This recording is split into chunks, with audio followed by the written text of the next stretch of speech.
friends. Thanks for joining again.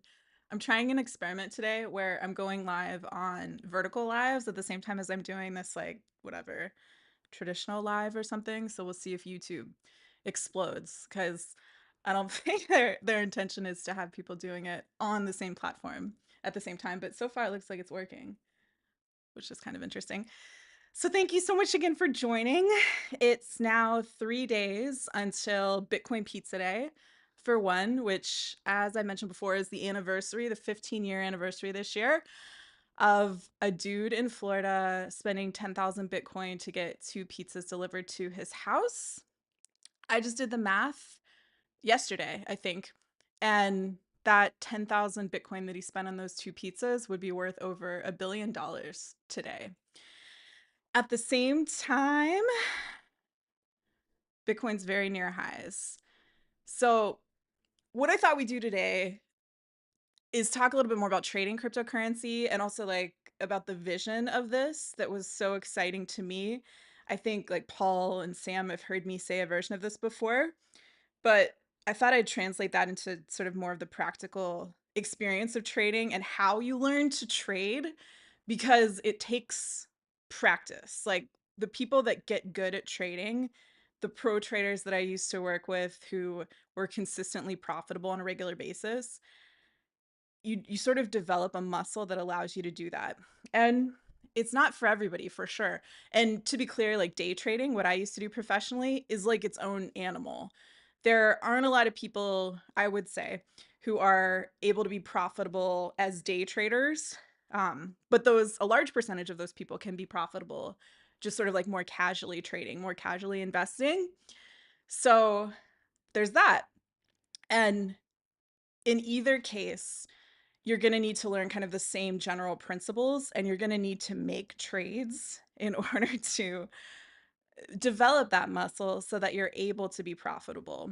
Because in maybe this is obvious to some folks who are listening, but I think it can seem somewhat counterintuitive to some people because it's that those scary moments, the most uncertain moments where the less experienced traders are typically freaking out and getting out of positions.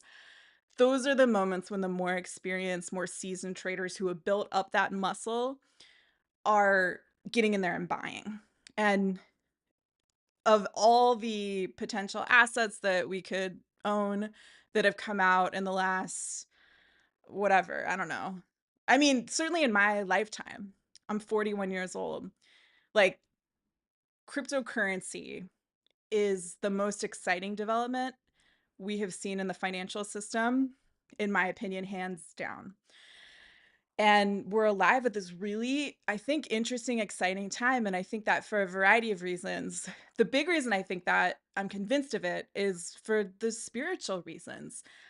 In various areas of spirituality that I'm sort of participating in or like aware of the conversations that are happening in these various arenas of spirituality, there are all of these indicators that society, humanity is going through this big shift.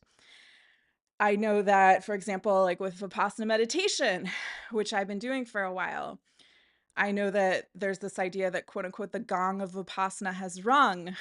And so that means that Vipassana is meant to spread at this time. And it's trippy, whatever.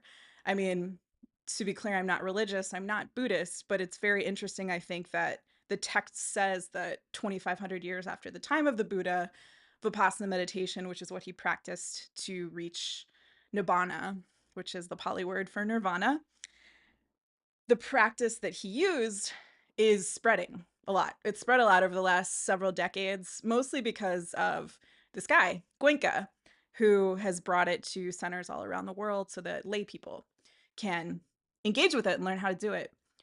And then there are other things like, I mean, the astrology certainly points to this. I don't have a ton of knowledge of astrology at all. I'm just a hobbyist and I'm only aware of what's going on in Western astrology. I don't know anything about Vedic astrology, but it's there. These indicators that we're moving through this shift that is, taking us into more collaboration, going into Aquarius. We're getting away from top-down structures and hierarchies that are unmerited, which is the design of the legacy economic system for sure, because capitalism, by definition, allows you to acquire capital. And if you've acquired enough capital and you keep investing it, there are lots of very rich people who are the products of generational wealth who don't have to trade their time for money because the capital that they already have is earning them enough that isn't necessary.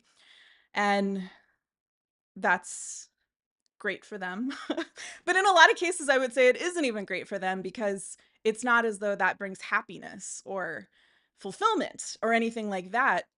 It also can be, I think, very isolating. Like the entirety of this structure, the legacy economic system, and specifically I'm talking more about late stage capitalism, but the wounded masculine energies that I think infuse that system are also certainly present in the versions of state capitalism, as in China, and communism that we've seen to date as well. That's why a lot of this dysfunction has shown itself. So it's time for us to step into something of a higher vibration. We're getting away from the yoke of these old systems. And that is like the dream that got me so stoked and so excited. A big part of it, anyway, back in the day when I had left my job as a pro stock trader. I left Wall Street. The reason I left Wall Street explicitly was because the misogyny was ridiculous and I just didn't want to deal with it anymore. And in 2013, as some of y'all listening would have heard me say a bunch of times probably, I started buying Bitcoin at about $90 a coin. Back then, I'm actually working on a video that should come out in the next couple of days about the history, sort of an overall narrative history of cryptocurrency and how that narrative has been bad and how damaging that is.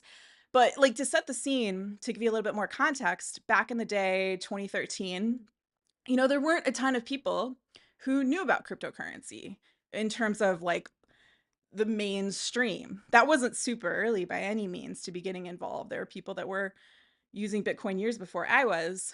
But at that time, it was a different environment and it was more about like technologists and enthusiasts who were engaging with it, who were really excited about what it could do. And y'all may already be aware that in what's called the Genesis block of the Bitcoin blockchain, so block 0, the first block that was mined on January 3rd of 2009, there is a headline from it was the Times, I believe. Let's see if I can pull it up actually.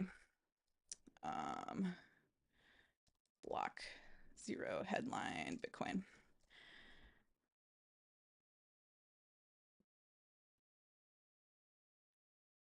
Yeah, here it is.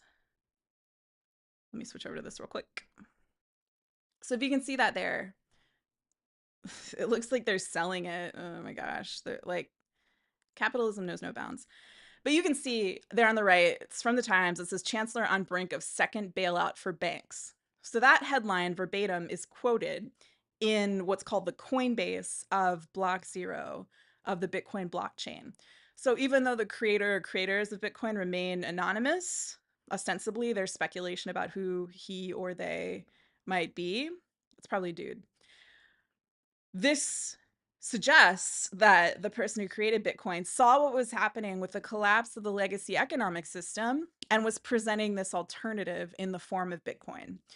And at that time, January 3rd, 2009, I'd left one stock trading job and was about to start another stock trading job. And it was an interesting moment in time because the markets were crashing. They just weren't working anymore. And the governments were bailing them out. Federal governments were bailing them out. And one of the core problems relating to that was that there was this idea, this practical design elements in that fiat currency, like the US dollar or the GBP or the rupee, whatever your local government issued currency is. All of those currencies are inflationary by design. So governments are continually printing these. In the US, they're printing many billions of dollars of these, I think annually, if not more than many billions of dollars. And it's just like, that means that they're eroding in value over time. And that's just a function of the design of the old system. But that tells us one thing, which is that, first of all, money is not scarce. There's money all over the place. It's constantly printed by these governments. And the problem isn't that there is a lack of money, that there isn't enough money so that everybody on earth can live comfortably. The problem is the way that it moves, the way it's distributed. And in the construct of the legacy economic system, they want a lot of workers, right?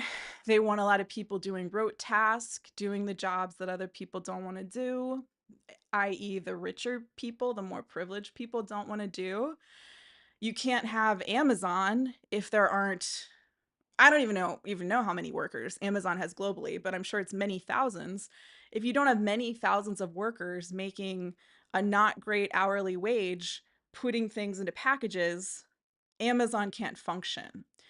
And I think the bizarre thing we're seeing in the US right now politically with this, literally, like, I can't remember the name of Trump's, I don't even know his title. I can see him. They've explicitly stated that they want to go back to an economic system within the US that is factory based. And I worked in a factory. When I was 18, I worked in a tile factory. It was the best job that I could get, the best paying job that I could get out of high school. And there was like this program where they would hire kids that were about to go to college so that the longer term factory workers could take a break, right? Could actually go on vacation and things would still function. And I was what was called a hacker. I didn't expect to be talking about this. And if you were a hacker at this job, at this tile factory gig, that meant that stacks of unbaked tile soaked in diesel fuel came down a conveyor belt, and then the hacker at the top of the line sent that down in front of, like, they took it, it was coming from the left, and then you would take it and push it down to another conveyor belt in front of you. And then the hackers on the line would be standing next to this, I don't know, like 6 foot tall kiln car. And you would take that diesel soaked stack of tile and put it onto the kiln car and move it around quickly before the next one came so that they could get baked. And the reason they were soaked in diesel fuel was because that apparently was helpful naturally, I guess, when they were baked, whenever they were in the kiln. And they told you to put this like lotion or something on your arms, like on your forearms before you started work at the beginning of the day. That was supposed to prevent the diesel fuel from soaking into your skin, but it totally didn't work. And I remember like walking out to my pickup truck in the parking lot, whatever, like 100 feet away from the exit of the tile factory at the end of the day, and my arms would just bake in the sun because they were soaked in diesel fuel. That isn't what I would want future generations to be going back into doing, right? Like, yeah, we need tile, but I think the evolution of society is about getting humans away from needing to do these jobs that machines can increasingly take care of so that we can work on other things that humans are uniquely suited for. And I think that's what we're coming upon. We're reaching that kind of inflection point societally. And so we need an economic system that doesn't try to send us back in time, but rather helps to support us as we're moving forward. And so that's what Seeds is, the economic system that I founded using blockchain technology. And I'm sorry if I sound like a broken record to Paul and Sam and others who have heard me say this before, but the course, which closes in 3 days, the How to Build Abundance in Cryptocurrency course, it's closing on Bitcoin Pizza Day, which, as I mentioned, it sustains Seeds. It allows us to ensure that 100% of the value of gifts that come through our ecosystem go to people in need.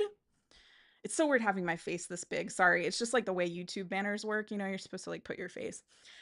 Anyway, this sustains Seeds until we've reached a point, and I think society has reached a point at which there is widespread support for an ecosystem like this, which is designed to allow people to build wealth through giving. And in terms of what you actually learn in the course, what I thought I'd stress more so today, let's take a look at this. Okay, here's the Bitcoin price as of right now. 105,754, y'all. We saw according to this, at midnight, I assume this is Pacific time because I'm in Pacific time myself. So at midnight today, it reached $106,436.80 USD. You can see that, right? Let me just make sure. Yeah. It's super close to its all-time highs. It's creeping up there. You can see, so from a trading standpoint, we can see here that as it came up, right, as it got up to this sort of pinnacle in a shorter, this is the 5-day graph. That's what 5D over here means. So we can see what it's done over the last 5 days. Once it got up to that level, we see this sharper drop, right? So what that means is that the traders saw this happening and they wanted to do what's called taking profits because it was getting closer to its all-time highs. And when a bunch of people see that and they take profits, of course, selling is what drives the price back down, right? So that's why we see this drop here. That's interesting that they decided to do that rather than waiting to see if it would continue.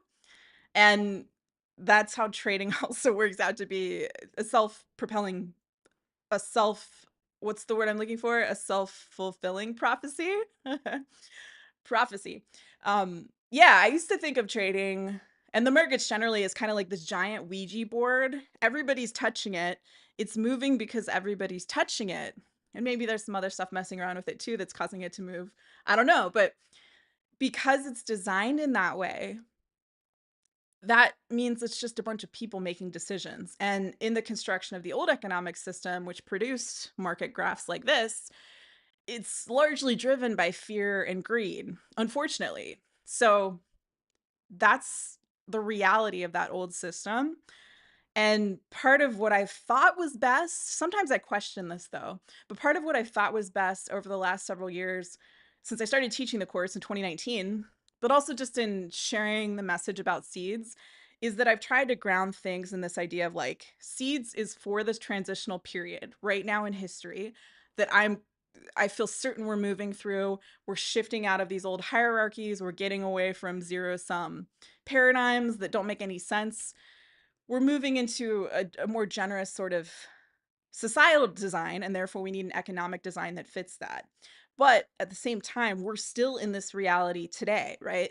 I'm in a country where Donald Trump is president right now, and he's doing stuff that is terrifying, and it's in the news all the time, and it's fascism is growing, and that's something we have to deal with. So when I've thought about how to best use seeds and use this course to help people, I've always tried to keep in mind and keep it forefront of mind really that like we have to engage with the reality that we're in right now as we're manifesting this newer higher vibratory reality that's coming in, right? We can't like completely deny it. I mean, there are manifestation teachers that will tell you to do stuff like that, but I think whenever you're in this reality and you need enough money to do X thing, you know, you're going to have to get that. You need to eat, right? At the end of the day, you need to eat. So we're still working within this paradigm of this market structure that is largely driven by fear and greed. The seeds price isn't though. It's kind of interesting. Hopefully down the line, as seeds grows and is better known, there'll be more examination of this by people like other people talking about it besides just me. Any challenges with like the seeds, like the value of the seeds ecosystem growing have been because of takers, people taking more than they were given.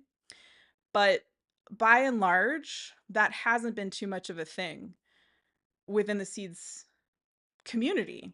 So it's sort of a different kind of way of a different kind of relationship to have with like the market structure that you're looking at.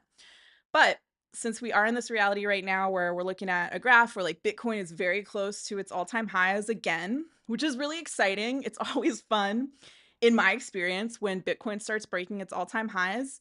It really is a fun time. Some of y'all have experienced it in the past. And the thing about that too to keep in mind is that Bitcoin's price is the oldest cryptocurrency, the pioneering cryptocurrency. Bitcoin's price is a barometer for what's going on in the sector at large. I think to an extent that is it shouldn't be a barometer to the degree that it is. At this point, there should be, I think, more sophisticated knowledge surrounding the differences in cryptocurrencies. And maybe we are seeing a little bit more of that because the Ether price has not been as robust in terms of like recovering from the recent, I don't even want to call it a downturn, but as many of y'all I'm sure know, with Trump's ridiculous stupid tariffs, the stock market tumbled, and these sort of like um Bitcoin and Ether are the best known cryptocurrencies. They followed suit, and they still have an influence on the rest of the cryptocurrency sector as well. So yeah, like everything came down. Bitcoin has recovered. It didn't get hit as hard in the first place. And then it's come back up, but Ether got hit much more viciously. And so, as I've said in other lives recently, when I was looking at this, I saw that Ether looked to be what's called oversold. Like, too many people have sold it recently, which, if that's true, if it is in fact, if an asset, any asset, a stock, whatever you're trading, is in fact oversold, that means it's going to be a good opportunity to buy more cheaply and potentially make greater profits. So yeah, maybe this is showing a bit more of a differentiation than was the case in the past. I think it is. I mean, I know that there's for sure more institutional support for Bitcoin. Like, for whatever reason, hedge funds and private equity firms who have gotten involved really just like in the last couple years, more um they've come in larger numbers in the last couple years. They're propping up the Bitcoin price much more so than any other cryptocurrency. So I've said a version of that before, but yeah. So I mean, if we're looking at this practically, if we're talking about like how do you actually trade something like this, right? Like if you have a basic knowledge of markets generally, investing generally, I'm sure you've heard the old adage like buy low, sell high. So why would you want to get involved when something like Bitcoin is this near its highs, right? You'd want to be buying it when the price is lower. The thing about Bitcoin, which was really true, like it was super true 10 years ago. What is it? It's 2025, more than 10 years ago, maybe like 12 years ago, around when I started buying it, is that when we start to see it breaking highs, it doesn't behave like a stock or something. It tends to go through these hype cycles that we've seen in the past, and it'll just keep breaking highs again and again and again. Historically, we've then seen that there'll be some guy. It's been a different type of, it's been a different guy each cycle, but it's like guys behaving in the same way who will have typically a centralized project, like for example, FTX, the centralized cryptocurrency platform that is now disgraced. Some guy will do something bad, and that will mean that something happens to impact the price negatively. What we've seen in the last cycle, well, I guess I'll call it the cycle before the last cycle, because technically this cycle started with the Bitcoin halving, the fourth Bitcoin halving on April 20th of last year of 2024. So just before then, whenever all that FTX drama was happening and Sam Bankman-Fried went to jail, was convicted, there was um there were other actors also behind various centralized cryptocurrency platforms. Celsius is one that comes to mind. Voyager is another. BlockFi was another. It was like the fall of the centralized entities. And I don't know if y'all saw this. Let me see if I can pull this up. Just in the last couple days, legal issues. Yeah. So this is just from 4 days ago. Y'all can see that, right? Yeah. So Coinbase had been the one centralized cryptocurrency exchange that had it had not gotten into real trouble to date. That doesn't mean that they treated their users well. They were still terrible to deal with. I can't I I've said this so many times before, and it is never more true than now, but there is not a centralized exchange for cryptocurrency that I have come across that doesn't treat their users terribly. And sometimes in treating their users terribly, they outright steal from them, which has unfortunately been my experience on Gemini specifically. But I had a bad experience on Coinbase as well. And just a few days ago, this was reported. This dude, David Yaffe Bellany, he's like the key New York Times crypto reporter. This dude it's like only negative stories. I made a video like last year, like one of my very first videos when I started trying to actually regularly post long form on YouTube, where I was just complaining about how this guy, like, it would be so nice if Seeds could get some reporting about the ways we're using this technology for good. But somebody like this is only reporting on these negative stories. And there are a lot for sure. But it's just so frustrating because that makes it so much harder for Seeds and for me as the founder of Seeds to share about what Seeds is doing and actually reach people who would resonate with it, because all they hear are stories like this that make them think that cryptocurrency is gross. And why wouldn't they think that cryptocurrency is gross when all they see is this type of behavior? There was something else that they did though. I know they were accused of like misreporting their number of users, but they were hacked. That's what it was, right? I think not the platform itself wasn't hacked, but their data. Yeah, there was customer data theft. This was just reported 3 hours ago. Interesting. Okay. Or at least it was updated 3 hours ago. Yeah. So customer data theft on Coinbase, which to my knowledge was the last centralized cryptocurrency exchange that had not had some type of data breach or like an enormous lawsuit because they defrauded hundreds of thousands of their users. And I think this is very indicative of the energy shift that we're seeing, where we're getting away from this centralized top down Capricornian energy that we used to be seeing for a long time. And now we're moving into Aquarius. And even if you don't buy into astrology, and to be fair, I've never found someone who had some knowledge of astrology who didn't pay attention to it, because if it's right ever, if it's right some of the time, I think it's fascinating to have an awareness of that. This is the last one. This was like perceived to be the quote unquote highest quality centralized exchange, I would say. I mean, Binance got hacked, what, 6 years ago now? They had 41 million or something dollars in cryptocurrency stolen. Their founder also went to jail. It's just like I'm about to teach the How to Build Abundance in Cryptocurrency course, right? It starts next week. And I genuinely don't know what centralized cryptocurrency exchange to suggest that people use, because all of them are bad and they're all even worse than they were before. Like it's comical and we still have to use them. Huh. I mean, if we want to trade fiat currency, our local currency, for cryptocurrency, for regulatory reasons, we're almost always forced to use a centralized exchange to do so. But as I've said before, you can actually help people in need through Seeds and receive, you can give with US dollars, you can give with a card, whatever, receive Seeds and thanks, and then you can trade the Seeds for other things if you want to do that. So maybe I should emphasize that more so.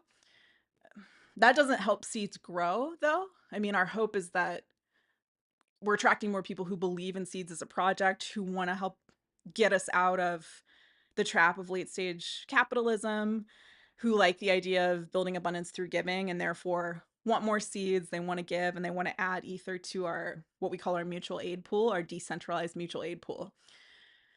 But yeah, maybe I should emphasize that more because it is something you can do. It's you can do that. So all of this is happening now. Things are really shifting in that regard. Bitcoin is close to highs. What I was starting to say before is that what is unique about Bitcoin, which isn't the case in stocks, any stock that I've ever seen trading, is that when it starts breaking all-time highs, the hype cycle tends to keep going and going. And then we can often see further highs. It can go up huge amounts. In the past, it's been crazy, amazingly great to get in on some of those runs.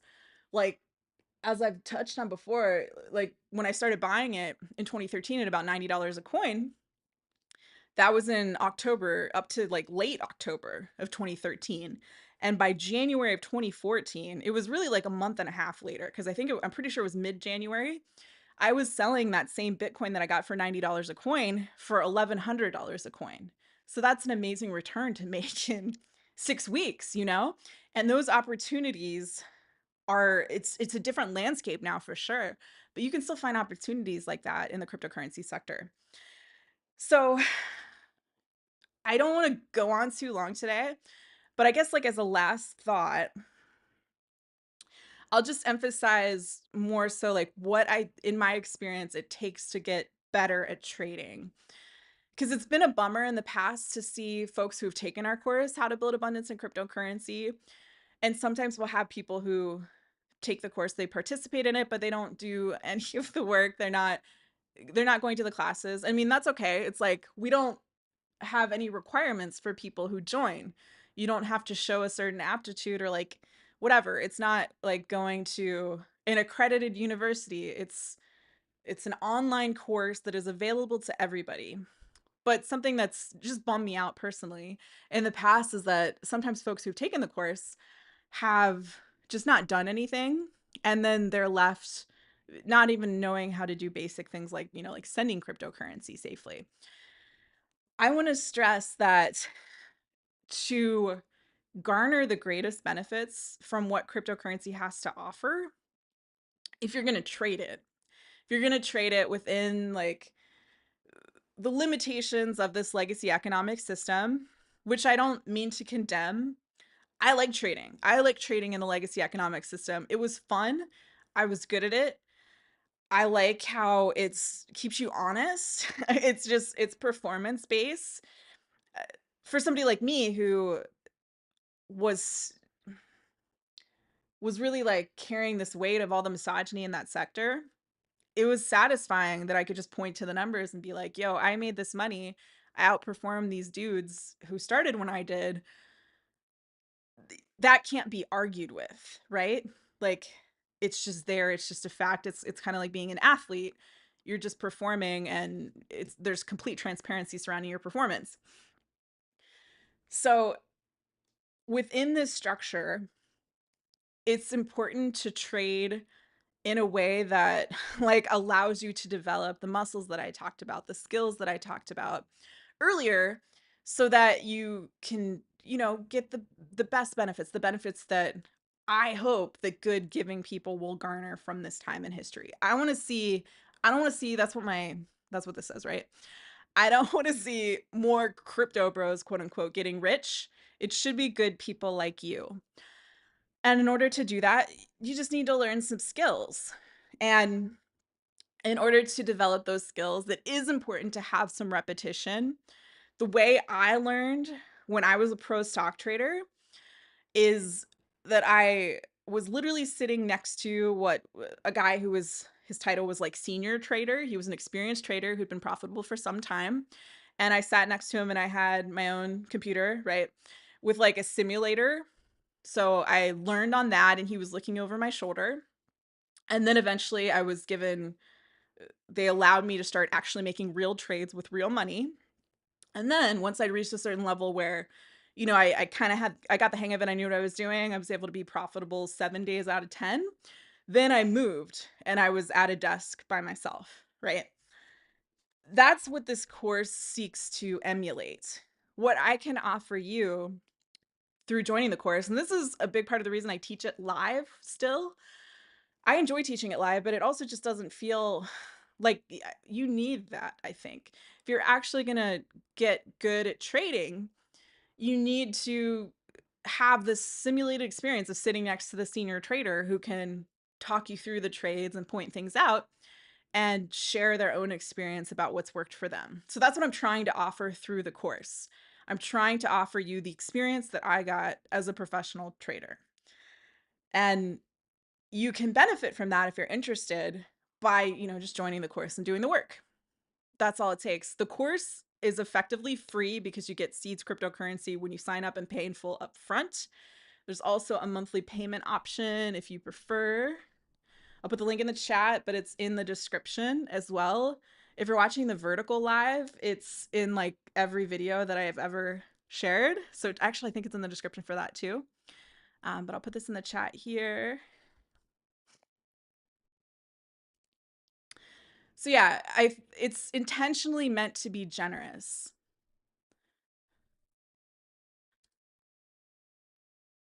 Okay, there it is. There was a YouTube lag. It's meant to be generous because Seeds is about it's about generosity. It's about scaling a new kind of economic system grounded in generosity. Because through Seeds you can help others receive Seeds cryptocurrency in thanks. And that makes your gift net zero, net neutral in terms of the cost to you. If I had a need and you gave $25 toward my need, you would get $25 worth of seeds at market price at that moment in time. So if and when the seeds go up in value, then you could start building wealth, additional wealth, simply because you were kind enough to help me. And that's the type of economic system that we need to be shifting into. That's the type of world that I just got to chill. That's what I want to be living in, so we can get out of the trap of this thing where we're worried about money, like we're afraid to ask for help if we're worried about money. We end up working jobs that we don't like because we feel that we have no choice, because that's the design of the old system. We don't have UBI.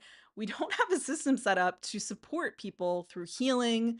We don't have systems, especially in the country where I live, that do much to support creativity. It's a mess, and we can come together to get out of that through the design of an ecosystem like seeds. That is why seeds exist. That is why I've done the work that I've done as a founder to try my best to share about it for all of these years. And why the team that has supported us, or Seeds is like 12 years old now, has done the work that they've done as well. The course, as I've touched on, supports Seeds so that we can continue to sustain the project until we're closer to this more idealized reality. It's been difficult to sustain Seeds at times because the legacy economic system is not friendly to something like this. It's not friendly to female founders of tech organizations. We barely get any money, even though we're better at building businesses. There's reams of data that supports this. So the course sustains Seeds through this period of time until we get to a point at which I guess humanity has changed enough that Seeds can just thrive, that the market, the decentralized mutual aid pool, all of that is robust enough so that it's no longer necessary to do something like teaching the course. But I might keep doing it just because I like doing it. So the course itself is designed to be generous as well. It's effectively free, as I said, because it includes Seeds when you sign up. If you want to go with the monthly payment option instead, it's like a nominal cost, but you still get the same amount of seeds, like the amount of the full price. It's $24.99 USD. If you can't afford that, you can always redeem a seed to ask for help. Please never hesitate to ask for help through Seeds. And beyond that, it's I think it's a good value. I don't know of anyone else who can offer what I can offer as the instructor and like whatever course designer of something like this.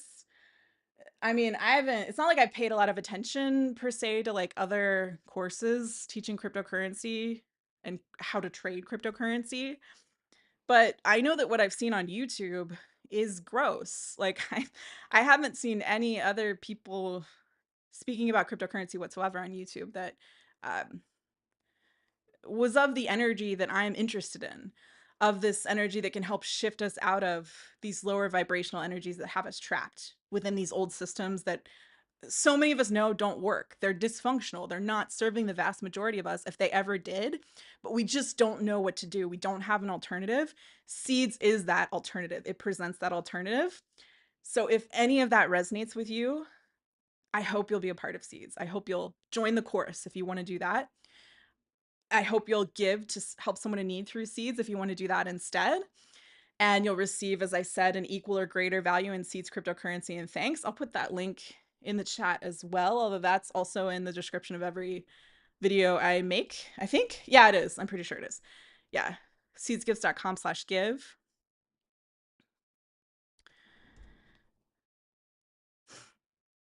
Paul says, manifesting that world where we all live in abundance. Yep. Yes, agreed. I haven't come across any other projects like Seeds. Yeah, me neither. Which is like, I wish there were more, right? Like, it's such an opportunity. Like, the point of blockchain, decentralized design, is to allow us to rebuild what isn't working in the old economic system. And it's such a bummer, to see so many people in the sector have instead been using it to try to rip other people off, to try to steal, to try and take advantage of people. Yo, I just saw like 2 days ago, there's this weird scam that I see a lot on my YouTube videos where it's so bizarre. I'll get these comments, even on completely unrelated videos about like meditation, where people will be like, blah, blah, blah, like, can you help me? Here's my mnemonic for my wallet, which you're supposed to keep private. Can you tell me how to send cryptocurrency to Binance or something? And I was trying to figure out what the scam was. And I realized the reason they're doing it is because in those wallets, it looks like there's like $19,000 of a scam coin. And they're trying to trick people to try and move that money off of that wallet. So it's set up so that if you do use that mnemonic to look at that wallet, you can't send anything. So you try to move cryptocurrency into the wallet so you can send the cryptocurrency that's in the wallet. And the people that are doing this are trying to steal from somebody who it seems like is just asking a question, right? So they probably deserve to lose their $3 or whatever. But that's how it's working. So it's doing that. It's trying to post this comment around YouTube to try and scam people out of a little bit of money. Anyway, what I wanted to share though specifically about that was that the coin in this particular scam I looked at the other day was something called Luigi Inu. So that's totally capitalizing on the fact that Luigi, I can't think of his last name, the Italian kid, I mean, he's Italian American and he assassinated the head of that whatever healthcare organization that was. So it just seemed like the most dystopian thing I could imagine. It's a scam to try and steal from people who think they're stealing from someone who just is asking for help. So that's also terrible. And the coin itself is named after somebody who murdered somebody. Like that's the state of so much of cryptocurrency. And it's just a tool, right? So that means it can be used for good or for bad.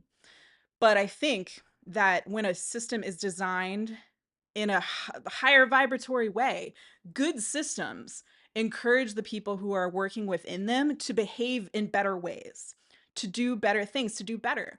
And that's what Seeds is designed to do by rewarding the giving people for helping others. It's just a completely different systemic design from anything else I've seen that's out there. So I'll leave it at that. I don't want to talk too long. Like I said, if you're interested in the course, it's hugely appreciated. Again, the link is in the description. It's in the chat if you're watching live. And the doors close in 3 days on Bitcoin Pizza Day, May 22nd, which is Thursday. And I'm going to be doing a few more lives heading into that close of the course. If you have more questions or anything, hit us up in the Discord if you want to ask there. You could do that too. The Discord's also linked in the description. And yeah, just thank you for hanging out and for listening and for giving me your time and attention. It's really, really appreciated. And yeah, I'll go back to this. Let me see if there are any other questions here. Paul says, thanks, Rachel. Thanks, Paul. I appreciate you very much.